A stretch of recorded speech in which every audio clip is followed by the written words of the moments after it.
Guys আজকে আমরা কচুরলতি রান্না করবো এখন এই জন্য কচুরলতি তুলতে হবে।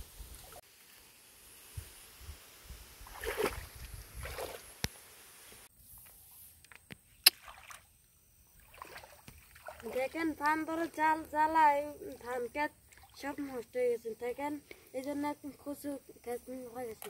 দেখেন কতগুলো ক্ষেত খিল পরি আছে।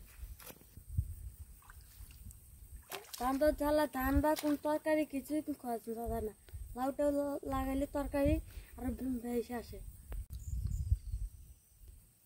এই যে এবার দেখতে পাচ্ছেন তো ধান তো ঝালা পাহাড়ে কত কষ্ট।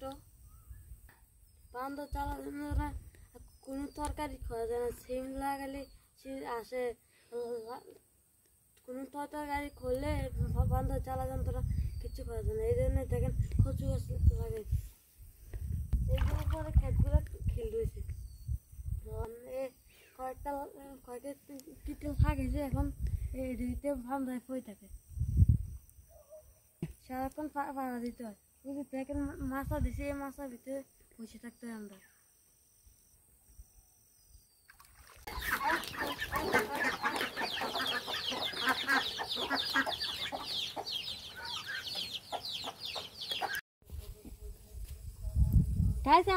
আমি এখন থাকাবো পুকুরে কিভাবে জাপ দিতে হয়।